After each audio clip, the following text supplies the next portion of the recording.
Hey, Paul, welcome in. Hey, Mason. Lowry. Sup? And Elvis. Okay, I got my character. I am super excited for this campaign. You're excited for every campaign. Well, Mason, what are these? The enthusiasm is good, by the way. Those are hotel snacks. There's price tags on these candies. Why is there shampoo mixed in with this? That is not shampoo. Are you charging for this? Do we have to pay you? No, I just put the, look. Oh, this is whiskey. I just thought it would be more authentic with the price tags on it. It says like $70. I do not expect you to pay that. Okay, good, because I was going to steal some on principle. Mason, is this whiskey okay? It's in a shampoo bottle. Yeah, it's fine. I washed the bottle. Look, I wanted to do a minibar thing, but it was hard for me to get tiny bottles, so I just got travel packs, and there you go. Oh, here, give me one of those. I like the novelty, but why a minibar? The whole game's going to take place in a hotel.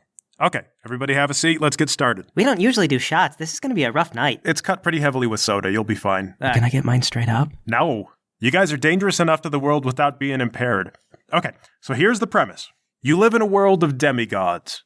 Gods derive their power from worship and belief, and they like to impart that power onto one mortal. That mortal is that god's champion, and it's up to you to represent their values and to promote that god on Earth. There's a few major gods and lots of tiny, insignificant champions. You guys are some of those tiny, insignificant champions who normally would have no hope of getting noticed and have powers so minor, they're barely even perceptible. But all of that changes today, because the champion of charities is deciding to hold a charity event, which is also a reality TV show where you compete with other champions to prove that your god is better than everyone realizes.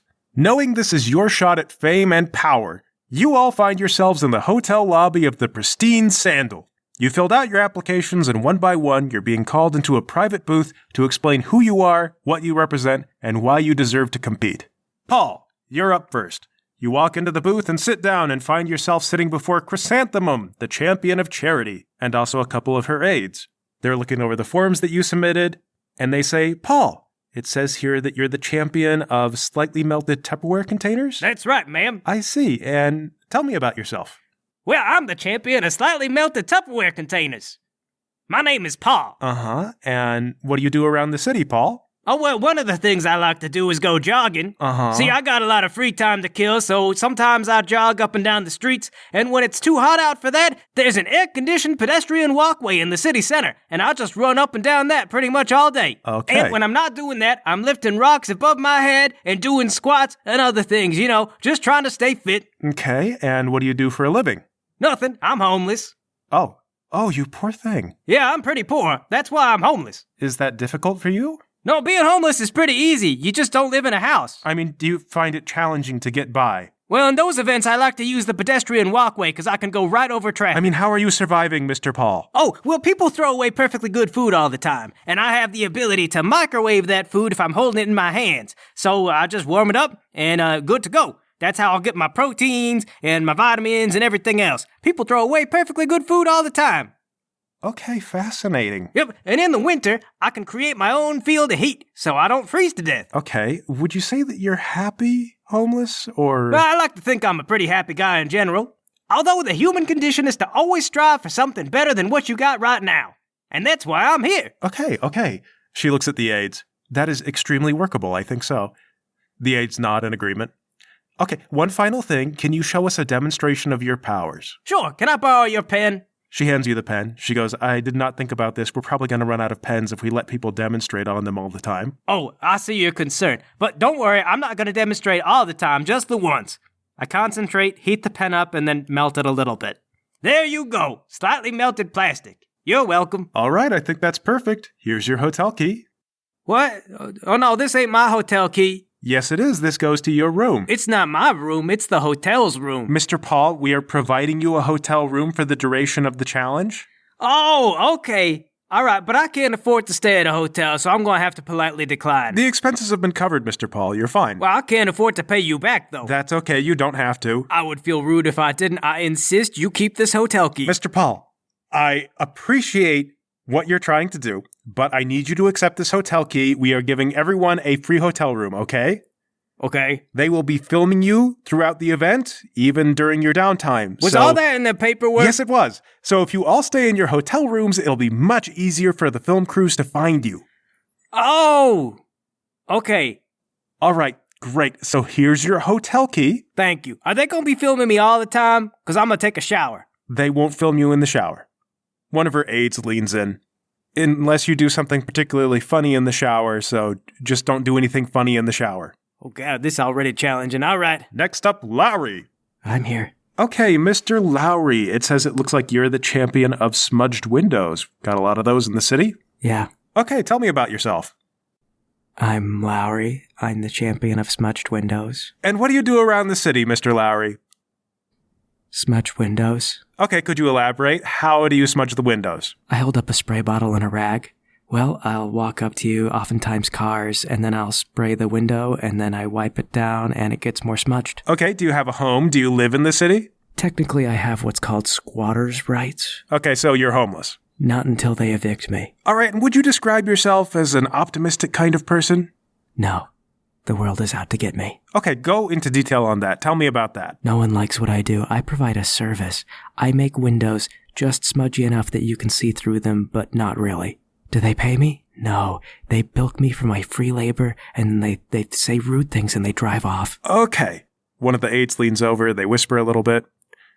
We might be able to make this work. Can you demonstrate your power? Okay, first I'm going to need a pen. Yep, definitely going to run out of pens. Can I get one of you can you go get a box of pens? One of the aides gets up and leaves. I pocket the pen. Okay, I'm waiting for you to demonstrate your power. Oh, yeah. I spray the desk, and then I start to wipe it down. After like a minute of wiping, you can actually see through the desk, but only just kinda. It's really smudged up. I can turn any surface into a smudged up window. Oh, wow. Wow. Yeah, that'll be $5. Oh, I don't have cash on me. That's what they all say. But I do have a hotel key for you. Here, you'll be joining another man named Paul. I believe he said that he was going to take a shower, but feel free to introduce yourselves as soon as you get the chance. I have to share a room? That's how the challenge works. You'll be put into teams. Oh, I hate teams. Get up and sulk out. Okay, next up, Elvis. That's me. Out of the way, nerds. I'm wearing a smooth leather jacket. I got my hair coiffed, sunglasses on, cargo pants, socks with sandals. Okay, Mr. Elvis, it says that you're the champion of precarious balance. Yep, that's right. I don't know if you noticed, but I showed up on the dot. Like, not early, not late, just in the middle. Could you explain a little bit what that power entails? Okay, so some people think that precarious balance is when you, like, set something on something and it's not gonna fall down, but that's not what I'm about. I'm about when something might fall down and you don't know and you're watching it and you know, it stays balanced regardless. Okay. Here, give me your pen, I'll show you. Okay, here's a pen. Okay, I balance the pen on my finger and just kind of wobble it around and it looks like it's gonna fall, but it doesn't. Okay, that's an interesting trick, but we do like to see something usually a little bit more supernatural. Oh, well, I brought my own unicycle. Oh, well, go ahead. Okay, I set the pen down on the floor, and then I precariously balance the unicycle on the pen, and then I get up on the unicycle and crush the pen. Oh, interesting. Very dexterous. My poor pen. Yeah, there's a million where that came from. Hopefully. Okay, could you tell me something about yourself? Well, I'm Elvis, and I'm the champion of precarious balance. Yes, but could you tell me something about your personality, please? Oh, well, I've just barely got my act together. I have a home. Well, an apartment, really. But I haven't paid the electric bill in probably 5 years. Proud of that.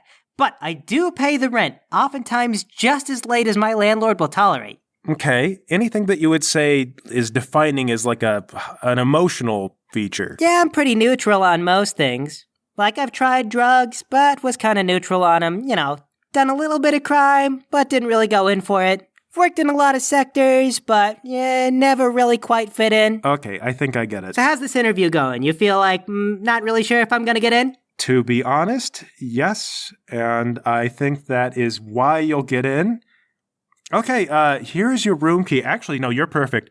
Okay, you're gonna love this. She gets out 3 t-shirts. She hands them to you, Elvis, and she says, all right, these have the competition logo on them. Small-time champions. I want you to distribute these to your friends in this hotel room and also give them this coupon for free dining at the Chrysanthemum Charity Buffet. Oh, cool. I might give them this, I might not. That's exactly what we're hoping. Your friends should be in the hotel room. Best of luck. We'll let you know when the challenges begin. And okay, you guys go to your hotel rooms. Paul takes a shower, I guess.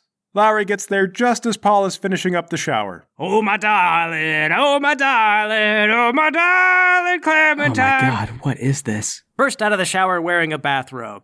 Oh, hey there, friend. You must be my teammate. Sorry about the singing. I don't get to shower very often, so I don't get to practice my scales. Say, I got a question for you. What do you think is more funny, washing yourself from head to toe or toe to head? I never thought about it till today. Do I have the right room? This can't be the right room. You're not my teammate. Well, I'm certainly not your grandmother, right? What? I'm just listing things I ain't. You ain't making sense is what? Well, friend, making money isn't everything. You know, there's also happiness. Are you mentally deficient? I feel like that's more of a doctor kind of question.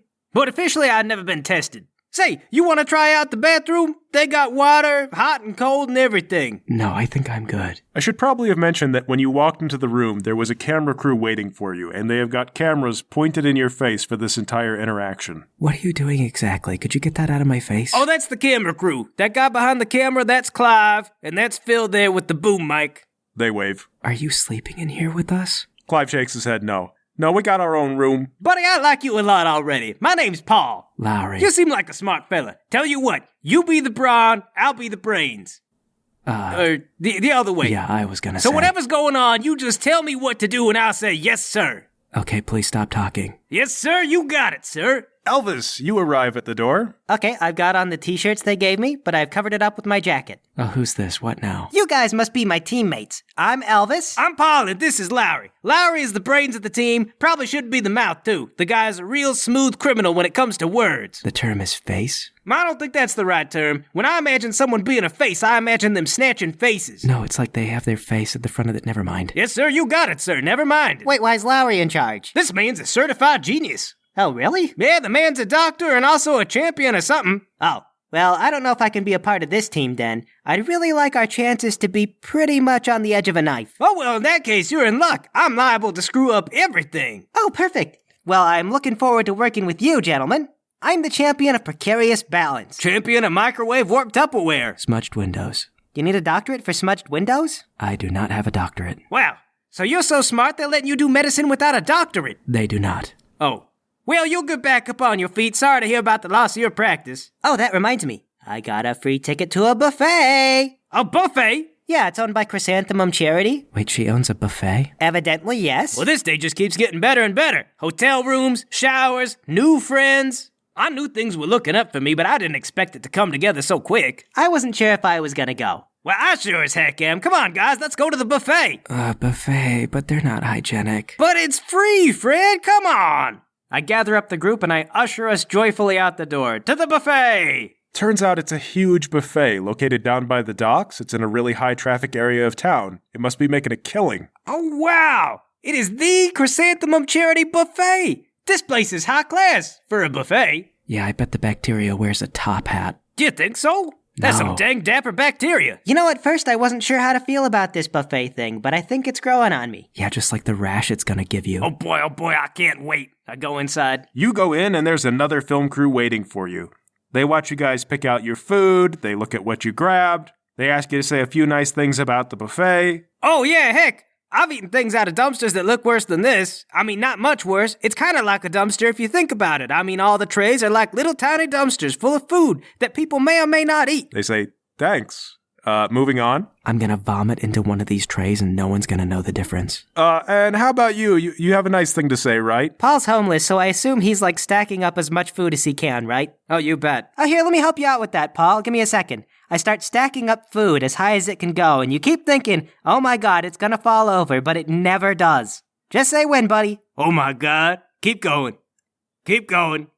Keep going. This is gonna be a lot of food. I'll eat all of it. It's a buffet. Oh, the film crews love this. They are glued to you while you're stacking up chicken drumsticks. I'm gonna sit off to the side and eat by myself. The food is legitimately good, Lowry. It turns out that you're wrong. Sure. Good to an unrefined palate. This is the most delicious food I've ever eaten, and stacked up so high. I stack up my tray too, and then eat it in sections that defy gravity. You guys are drawing a crowd. A lot of people are watching you, paying attention. Hey everybody, my name's Paul. This is my team. We're all gonna win the big competition tomorrow. The camera guy goes, "What's your team name gonna be, Paul?" May as well call us the Big Losers. The big what? The Big Losers. Well, I'll tell you what, we'll take everybody's suggestions from the group and put it into a big old gumbo pot of ideas. So we'll start with the big, and then Elvis, how about you? Teetering. All right, and I got the gumbo pot, so we're gonna be the big big teapot. Oh, but I said teetering. The big teetering pot. Actually, you know what? Teapot's better. Teapot's better. Yeah, I never heard of a teetering pot. The big teapot. That's our team name. What's the matter, bud? You contributed. Nothing, it's just the big teapot. That's our name, that's our team name. It's a good name. No one else is going to take it. 'Cause it's a terrible name. Larry, I get the sense that you don't really want to be here. Not after meeting you guys. I barely even wanted to come up here today at all. But I had nothing else going on. I assumed they'd throw me out at the door. But they didn't, buddy. And now you teamed up with us. How lucky can you be? You see how taking that little shot sometimes gets you up in the world? I'd rather take a tetanus shot. That's the spirit. And also good for your health. Tetanus is no joke. At the risk of not being impartial, maybe you should be a little more optimistic. I mean, you got in, you didn't think you would. Then you got a hotel room and free food, and it's good food, too. Okay, fine. I guess the food is pretty good. Confidence can take you a long way. I bet this guy Paul's gonna win, and I barely know him. I got something in my mouth. Oh, it's a cockroach. Sorry, little guy. This food is mine now. Get out here. And I'm done. The camera guy puts down his camera. We'll cut that. I'm ready to go. What time's the competition tomorrow? There's an orientation first, actually. 8 o'clock sharp, a.m. AM? Yeah, a.m. That's not that big of an ask. Well, I don't know if I'm gonna do AM. I might do PM. Hey, Guy Elvis, this will they won't they thing you're doing with yourself seems a little one note. Yeah, I've been thinking about giving it up, but yeah. Well, guys, I think I'm about to explode. I'm stuffed. So if you want to go back to the hotel and have some shut-eye, I'm all for it. Hey, Mason, were there more than 2 beds in the room? No, there were 2 beds. Oh no. Okay, I call a bed. Great, I'll snuggle up with you, and Elvis can have the other one. Oh, that's really nice of you guys. I knew I had a good team. Thanks, Paul. Thanks, Larry. No problem. You guys head back to the hotel room and get to bed. There's some hassle. The camera crew wants to be sure you're actually going to bed. They've got to film everything that you say to each other. But once they're sure you're actually sleeping, they leave you alone. I sleep very precariously on the edge of the bed, taking up basically no room. I snuggle up with Lowry as close as I can, and then I snore. A tough first night. Your alarm rings in the morning, you all head downstairs, and you're directed to a conference room.